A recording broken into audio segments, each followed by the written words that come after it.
Hello and welcome to academy मेरे प्यारे बच्चों। How are you all?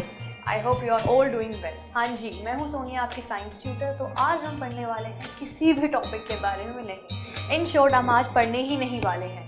आज हम देखेंगे कि ऐसी क्या ट्रिक्स होती हैं, क्या ऐसी टिप्स होती हैं जिससे हम जो पढ़ रहे हैं उस चीज़ को जहाँ पर हम स्टोर करें, दैट इज़ द ब्रेन, उस मेमोरी को कैसे हम शार्प कर सकते हैं, कैसे उस चीज़ को एनहेंस करके एक इतने से लेवल से इतने लेवल तक ले जा सकते हैं।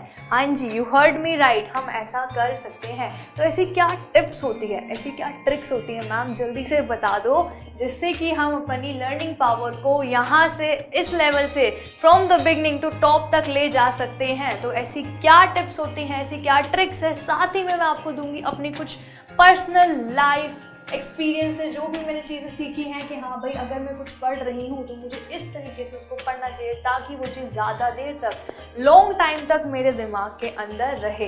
तो हाँ जी, पूरी वीडियो में देखते रहिएगा, मेरे साथ रहिएगा, बिल्कुल भी बीच में स्किप मत कीजिएगा। आज मैं आपको बताने वाली हूँ ऐसी कुछ 8 टिप्स जो आपकी पूरी लाइफ को चेंज कर सकती हैं। तो हाँ जी, स्टार्ट करते हैं। 8 tips to improve how you learn and your learning capacity. कैसे आप अपनी लर्निंग पावर को, लर्निंग कैपेसिटी को बढ़ा सकते हैं और एक लेवल तक ले जा सकते हैं जो आपका होगा पीक लेवल। हाँ जी, वेरी इजी टिप्स और ऐसी ट्रिक्स जो आप डेली लाइफ में, क्या पता आप नोइंगली अननोइंगली इसको यूज़ करते हो, बट मेरा फर्ज है आपको बताना। तो आप मेरे साथ देखिए कि ऐसी क्या टिप्स होती है जिससे आपकी ब्रेन की पावर जो होती है, ब्रेन की कैपेसिटी जो होती है वो बढ़ सकती है एक लेवल तक। हाँ जी, तो फर्स्ट टिप थी मेरी, very your learning routine, location and material. क्या बोल रहा है ये? हाँ जी, इसका सिर्फ इतना सा मतलब है कि जहाँ जहाँ आप पढ़ते हैं, अगर आप एक ही जगह पर पढ़ रहे हैं, एक ही बोरिंग सा टेबल, एक ही बोरिंग सी चेयर एंड एक ही बोरिंग सी बुक, कितना बोरिंग है यार, इतना बोर्डम कैसे जी रहे हो? तो उस चीज़ को चेंज करने के लिए, उस चीज़ में थोड़ा सा इंटरेस्ट जगाने के लिए, अपने ब्रेन को उसमें ज़्यादा इंटरेस्टिंग, ज़्यादा उसकी पावर को एनहेंस करने के लिए आपको क्या करना है, आपको एक ही जगह पर, एक ही टाइम पर, एक ही बुक से ना पढ़ के डिफरेंट प्लेसेस को एक्सप्लोर करना है वाइल लर्निंग, वाइल स्टडी। हाँ जी, बिल्कुल सही बात है मैम, ये क्या हो गया, एडवेंचर थोड़ी चल रहा है, पढ़ाई चल रही है। हाँ जी, पढ़ाई चल रही है, बट पढ़ाई को इतनी बोरिंग क्यों बनाना? इतना बोरिंग बना दोगे कि आप 2 मिनट बाद कहोगे यार अब तो नींद आ रही है। तो उस नींद को भगाने के लिए ना बेटा, थोड़ा सा इंटरेस्ट लाना है, थोड़ी सी क्रिएटिविटी लानी है आपके स्टडी पैटर्न के अंदर। तो वो कैसे ला सकते हैं आप? सपोज अगर आप स्कूल में जा रहे हैं तो आप स्कूल में अपने फ्रेंड्स के डेस्क पे जाके पढ़िए, फ्रेंड्स के साथ पढ़िए, अपने उनके कुछ पॉइंट्स लीजिए, अपने कोई पॉइंट्स लीजिए। अकेले पढ़ के कब तक बोर हो के उस बुक के अंदर अपना सर मार के कितना याद आ जाएगा? अपने फ्रेंड्स के साथ बनिए, बी क्रिएटिव, अपने आइडियाज़ दीजिए, उनके आइडियाज़ लीजिए। ठीक है, ज़रूरी नहीं है कि हर टाइम आपको अपने फ्रेंड्स के साथ ही पढ़ना, लाइब्रेरी में जाके पढ़िए, सेल्फ स्टडी करिए, सेल्फ स्टडी भी इंपॉर्टेंट है। ये नहीं बोल रही मैं सेल्फ स्टडी करो ही मत, सिर्फ फ्रेंड्स के साथ पढ़ो उनके साथ, कभी सेल्फ स्टडी, कभी अपनी लाइब्रेरी में, कभी स्कूल में, कभी टीचर के डेस्क पे जाके बैठ के पढ़ रहे हो। हाँ, सब पढ़ते हैं, सबको पता है। हाँ जी, तो सब जाके वहाँ पे पढ़ो, डिफरेंट चीज़ों को करो, ट्यूशन में पढ़ो, मन करता है तो अपने रूम्स में, एक रूम में एक जगह फिक्स मत करो। ठीक है, ये सबसे बड़ी गलती होती है कि हाँ भाई this is my study table and ये सिर्फ स्टडी के लिए ही यूज़ होता है। आपको भी पता है वो स्टडी टेबल नहीं, वो आपका स्लीपिंग टेबल है। ठीक है, आप सब सोते हैं वहाँ पर क्योंकि आपको पढ़ाई में मन ही नहीं करता एक जगह पर बैठे रहना। तो उस चीज़ को बेटा दूर करना है हमें, राइट? उस चीज़ को दूर करना है ताकि हम उस चीज़ से जो भी हमारा बोर्डम है उसको दूर करके उसको एक इंटरेस्टिंग चीज़ बनाएं और उसको हम आराम से पढ़ पाएँ, जो भी हम पढ़ रहे हैं। ठीक है, जो भी हम पढ़ रहे हैं, जो भी सब्जेक्ट हम पढ़ रहे हैं, जो भी, चाहे इंटरेस्ट आ रहा है या नहीं आ रहा है, आप इस टिप को अपने लाइफ में आजमाना। आप डिफरेंट प्लेसेस को एक्सप्लोर करना कि हाँ भाई आज मैं छत पे जाके पढ़ूंगा, ठीक है, आज मैं बालकनी में पढ़ूंगा, आज मैं गैलरी में पढ़ूंगा, आज तो मैं ड्राइंग रूम में पढ़ूंगा। वो स्टडी टेबल को रहने दो। ठीक है, स्टडी टेबल बनाओ ही मत, मेरी मानो तो उसको हटाओ और अपनी लाइफ में धीरे धीरे करके ऐसा करो कि आज यहाँ पढ़ना है, आज वहाँ पढ़ना है। हाँ जी, तो लोकेशन तो आपको चेंज करनी ही है, साथ में आपको ये भी देखना है कि जो आप मटेरियल पढ़ रहे हैं क्या वो सेम है। आप पूरे दिन एक ही चीज़ पढ़ते रहते हो, पूरे दिन साइंस ही लेके बैठे हो, पूरे दिन एसएसटी ही लेके बैठे हो। अरे यार क्या कर रहे हो? सारे सब्जेक्ट पढ़ना है ना, हमें तो हर एक चीज़ की नॉलेज लेनी है ना। और ज़रूरी नहीं है सिर्फ स्टडी ही करो, नॉवेल्स पढ़ो, ट्राई करो, ठीक है। उससे क्या होगा, आपकी जो कैपेसिटी है ब्रेन की, रीडिंग की, लर्निंग की, वो चीज़ बढ़ेगी, राइट। आपका ब्रेन जो है बार बार यूज़ होगा। मैं ये नहीं बोल रही कि पढ़ो तो सिर्फ अपना बुक ही पढ़ो, पढ़ो तो सिर्फ अपना सिलेबस ही पढ़ो।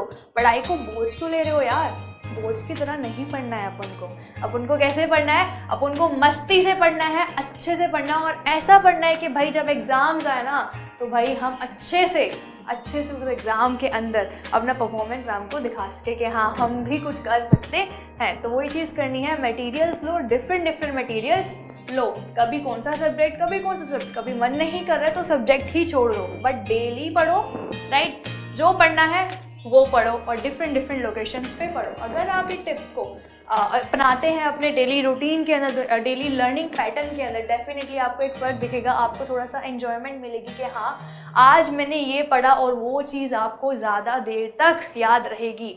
बेटा ये जो सारी टिप्स है ना, मैं खुद से नहीं बोल रही हूँ, राइट। साइंटिफिकली प्रूवन है कि जो इंसान एक जगह पर बैठ के पढ़ता है ना, वो इतने अच्छे से नहीं पढ़ पाता है एज़ कम्पेयर टू वो इंसान जो हर जगह डिफरेंट प्लेसेस पे जाकर पढ़ रहा है, डिफरेंट चीज़ों से पढ़ रहा है। तो वो चीज़ अपने डेली रूटीन के अंदर आपको ऐड करनी है, राइट। मैं सिर्फ समझा सकती हूँ, कैसे ऐड करनी है वो आपको खुद से देखना है। तो सेकेंड पढ़ते हैं, which is the space your time, study time, ठीक है। इसने क्या बोला है कि भाई अपने स्टडी टाइम के अंदर ना छोटा इंटरवल के अंदर स्पेस दो।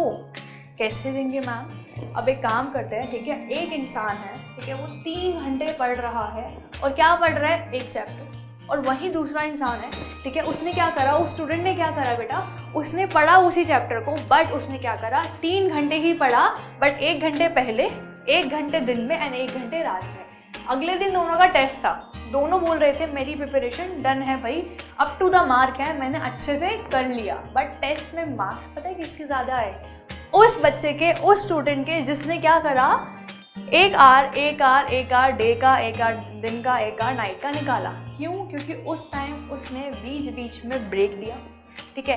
ब्रेक देने से क्या होगा, उसके माइंड को रेस्ट मिला। अब जैसे आप कोई चीज़ रेस्ट से उठाते हैं तो ना उसकी ना एक जो कैपेसिटी वो एकदम से खुद ही बढ़ जाती है कि हाँ अब वो चीज़ कर सकता है। जैसे एक मजदूर है, ठीक है बेटा, मजदूर है, वो कब तक वो चीज़ करता रहेगा, वो मार रहा है, अब उसके मसल्स पेन कर रहे हैं, राइट। उसके मसल्स, वो जो लेबर है उसके मसल्स अब पेन कर रहे हैं कि भाई अब उसको चाहिए रेस्ट। वही एक लगा हुआ है। अब फिर उसके बाद ये जो पहला लेबर था उसने क्या करा, उसने रेस्ट ले लिया, वो जाके सो गया। आधे घंटे बाद वो उठ के आता है, अब उसके जो मसल्स हैं वो रेस्ट उन्होंने ले लिया है, ठीक है, उनका रेस्ट पीरियड चला गया। अब रेस्ट लेने के बाद उन्होंने क्या करा कि भाई अब हम दोबारा से बैक टू वर्क आ रहे हैं और अब तो हम अच्छे से अपना काम करेंगे। तो उस लेबर ने उससे ज़्यादा अच्छे से काम किया जो आराम से विदाउट रेस्ट काम कर रहा था। साथ ही में इससे एक और प्रॉफिट हुआ क्या कि उसको रेस्ट भी मिल गया, उसकी बॉडी के अंदर इतना पेन होगा भी नहीं बाद में। पर जो दूसरा लेबर था भाई उसके अंदर इतना बॉडी में इतना पेन रहेगा जिससे उसको मसल इंजरी भी हो सकती है। तो वही सेम चीज़ अगर हम इस लेबर वाला एग्जाम्पल, इन 2 लेबर्स वाला एग्जाम्पल अपने स्टडी के अंदर लाए ना बेटा, तो सेम चीज़ इन दोनों स्टूडेंट्स ने करी। पहले ने क्या करा, रेस्ट ले लेके थोड़ा इंटरवल में पढ़ाई की, चैप्टर फिनिश किया, और दूसरे वाले ने एक ही साथ में कर लिया। अब एक ही साथ में ब्रेन इतना ज़्यादा एक्टिव नहीं हो पाया कि उसने सारे 3 घंटे की चीज़ें अपने दिमाग में स्टोर कर ली। बट वहीं आपने अगर एक इंटरवल के हिसाब से एक रेस्ट पीरियड को सेट करते हुए पढ़ाई की है तो आपका ब्रेन जो है उस टाइम इतना एक्टिव होगा कि हाँ उसको सारी 1 घंटे की बातें याद रहेंगी एज़ कम्पेयर टू उस बच्चे से जिसने सब कुछ एक बार में ही पढ़ा है। एक बार में ही हर चीज़ हमें मगअप नहीं करनी है। We have to introduce chunking in our daily routine, in our daily study learning pattern. Chunking क्या होता है मैम? चंकिंग होता है बेटा छोटे से नानो से टुकड़ों में पढ़ना, राइट। उस चीज़ को डिवाइड करके पढ़ो, राइट। डिवीजन करो अपने उस चैप्टर के अंदर जो भी आपको पढ़ना है, जिसका भी आपके पास जो भी टेस्ट होने वाला है, यूटी आ रहे हैं, तो क्या करना है आपको, क्या करना है, एक चैप्टर लेना, उसमें से वो टॉपिक्स को डिवाइड कर लो। अब बड़ा चैप्टर है तो जितने भी आपको चंक्स बनाने हैं, उसके जितने भी पार्ट्स में उनको आपको डिवाइड करना, that depend on the chapter and the length of that chapter, right. अब ये भी नहीं है कि इजी सा चैप्टर है उसके आपने 15-16 चंक्स बना लिए, मैं ये नहीं बोल रही हूँ। थोड़ा सा अपना दिमाग का इस्तेमाल करना है, ठीक है। थोड़ा सा हाँ भाई ये करना है कि मेरी प्रायोरिटी अभी स्टडी है, क्योंकि भाई एग्जाम्स आ रहे हैं। अब क्या आ रहा है हमारा, एग्जाम्स आ रहे हैं, यूटी आ रहा है, अब हमें पढ़ना है। तो वो चीज़ क्या करेंगे हम कि चंक्स बनाएंगे, 2-3 लेक्चर्स में एक ही चैप्टर को हम डिवाइड कर लेंगे और उसको पढ़ेंगे स्पेस देकर, राइट। स्पेस देंगे, हाँ भाई इतना हमने रेस्ट पीरियड लिया, फिर उसके बाद फिर रेस्ट पीरियड लिया, फिर उसके बाद पढ़ाई की। तो ये चीज़ अगर आप अपने डेली लर्निंग पैटर्न में, डेली स्टडिंग पैटर्न में इस्तेमाल करते हैं, इन्वॉल्व करते हैं इस ट्रिप को, डेफिनेटली मैं लिख कर दे सकती हूँ आपकी लर्निंग कैपेसिटी तो बढ़ेगी। साथ में जो चीज़ आप पढ़ रहे हैं ना वो आपको ज़्यादा देर तक आपके ब्रेन में स्टोर रहने वाली है।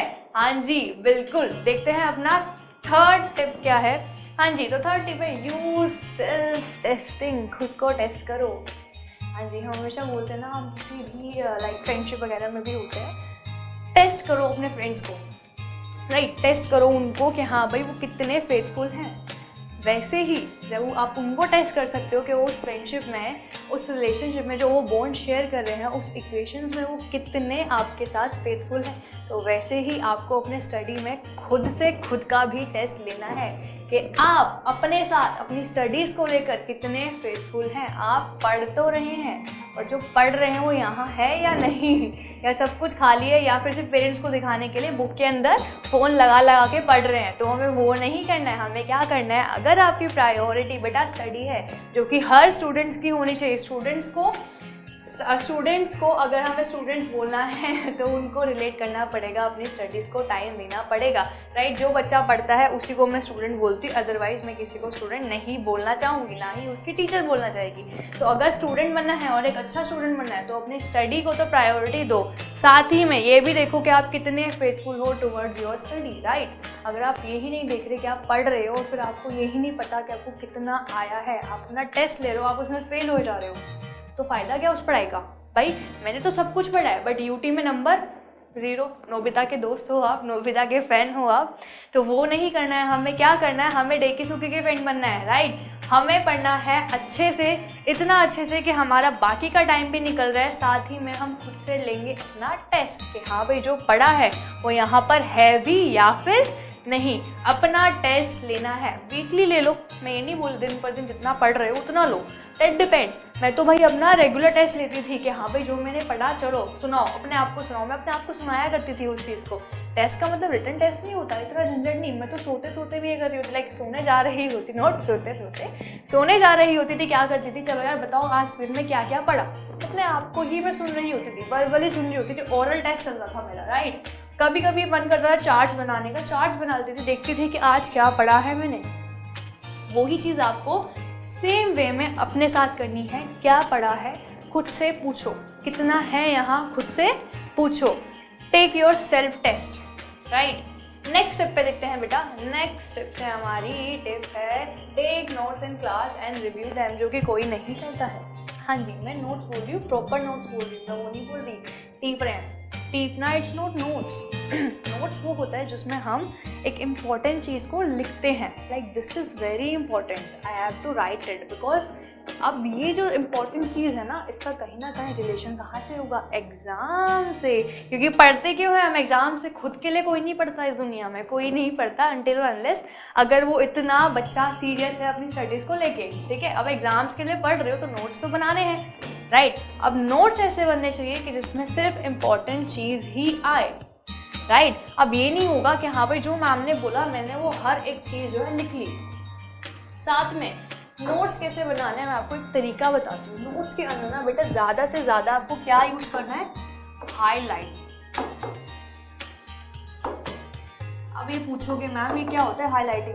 हाईलाइटिंग का मतलब होता है जिस पर्टिकुलर वर्ड को आप देख रहे हो और आपने एक पूरा डेफिनेशन लिखा और उसके आगे लिख दिया दैट्स कॉल्ड दिस, और उस दिस को आपको क्या करना है, अंडरलाइन, राइट। अगर आप रिप्रोडक्शन की क्या कर रहे हो, डेफिनेशन पढ़ रहे हो, तो यहाँ पर भी क्या लिखोगे कि यहाँ पे the producing of new offspring from the parent या parental body is called reproduction. तो उस रिप्रोडक्शन को क्या करो, हाईलाइट करो। जो कि ये जो नोट्स है ना बेटा, ये जो हाईलाइटिंग वाला प्रोसेस अगर आप अपने क्वेश्चन आंसर्स में भी इन्वॉल्व कर रहे हो ना, तो टीचर्स बड़ी इंप्रेस होते हैं इस चीज़ों से कि बच्चा बड़ा कंसर्न है कि उसका क्या पॉइंट है, जो चीज़ आपको इंपॉर्टेंट लग रही है बीच में, राइट, जो चीज़ आपको इंपॉर्टेंट लग रही है, जैसे कि इस पूरी रिप्रोडक्शन वाली जो डेफिनेशन थी उसमें एक वर्ड था ऑफस्प्रिंग, हाईलाइट करो ना, हमें पता है लाइक हमने पढ़ा है, हमें पता है, तो उस चीज़ को हाईलाइट करो ताकि वो भी देखें और आप भी देखें। वैसे ही नोट्स बनाते वक्त या क्वेश्चन पेपर में आंसर लिखते वक्त क्या करना है, आपको उस चीज़ को अच्छे से हाईलाइट या फिर अंडरलाइन करना है। साथ ही में नोट्स बनाने हैं आपको पॉइंट्स में,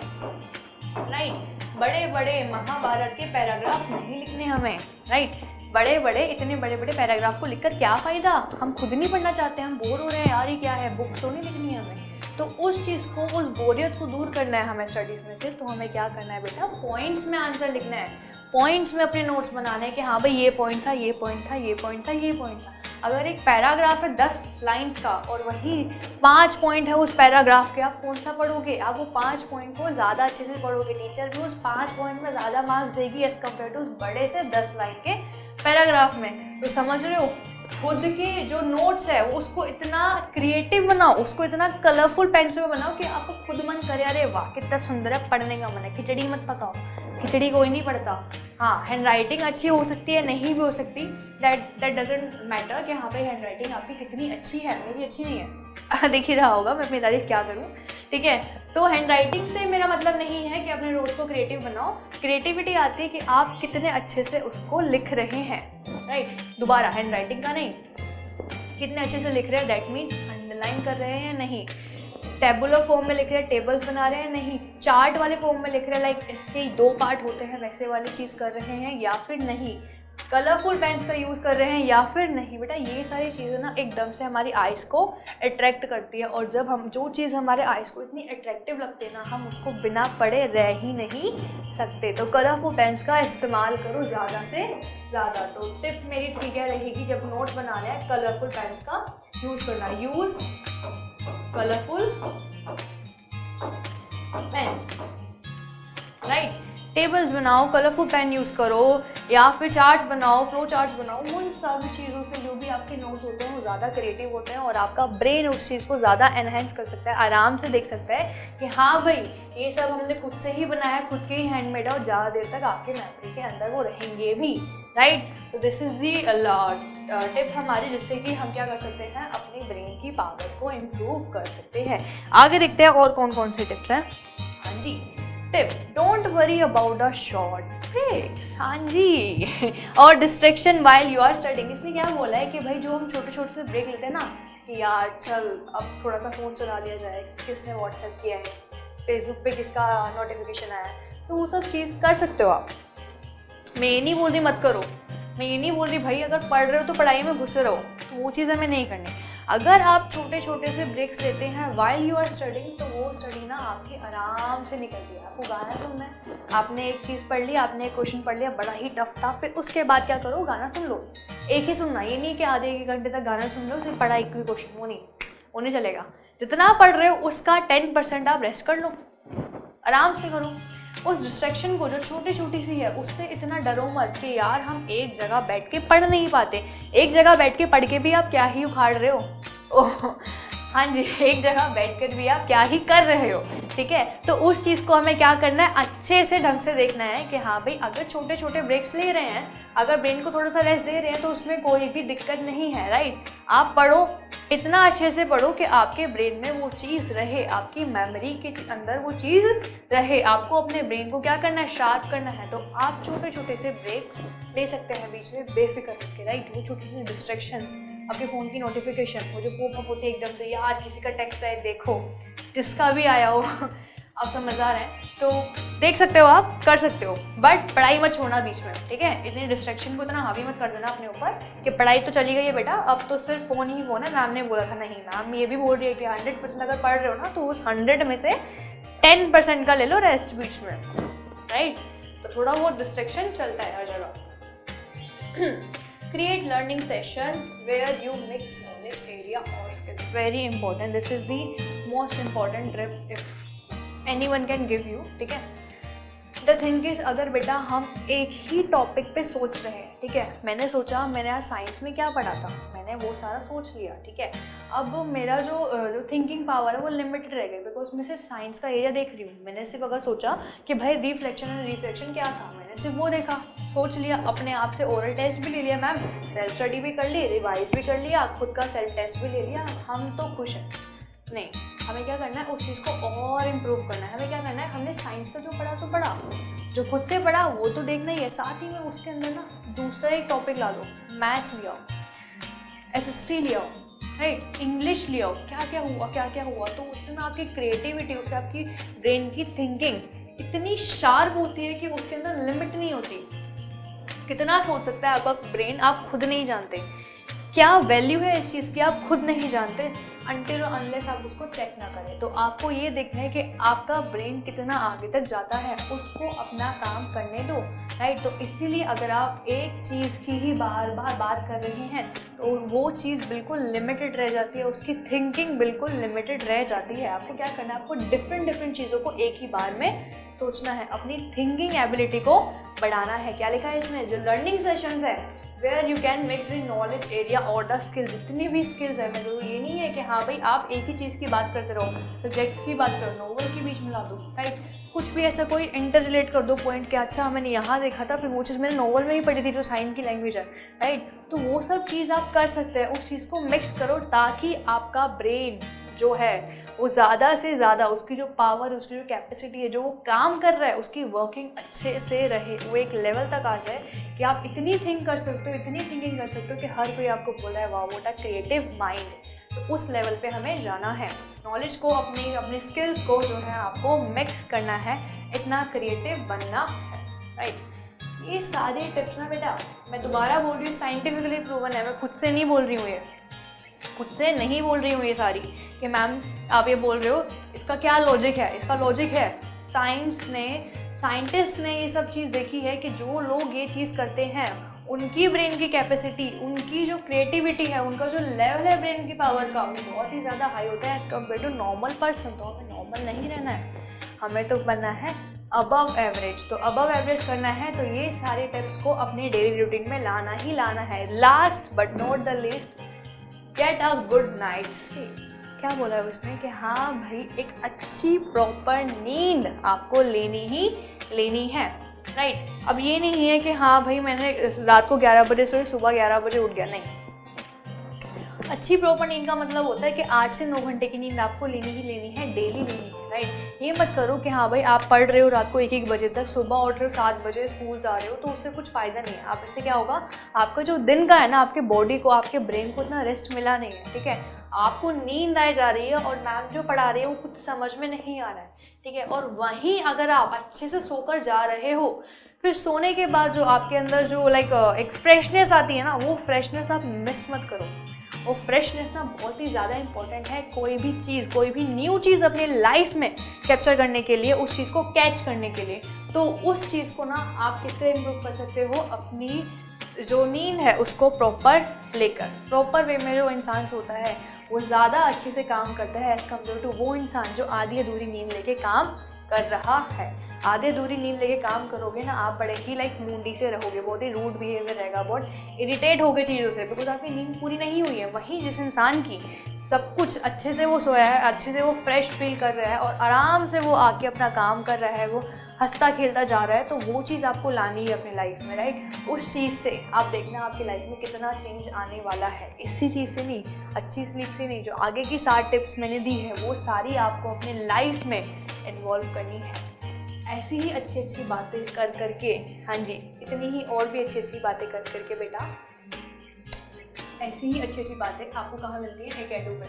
तो आपको क्या करना है, एकेडू को जल्दी से सब्सक्राइब करो, हिट करो उस बेल आइकन पे, ताकि मेरी और भी ऐसी ऐसी वीडियोस आती है इतनी इंटरेस्टिंग आप मिस ना कर पाए। आराम से देखिए, अच्छी पसंद आई ये वाली मेरी वीडियो ज़रूर लाइक करना, सब्सक्राइब करो एकेडू को, बेल आइकन को हिट करो और मिलते हैं अपने नेक्स्ट लेक्चर। हाँ जी बेटा, तब तक के लिए बाय।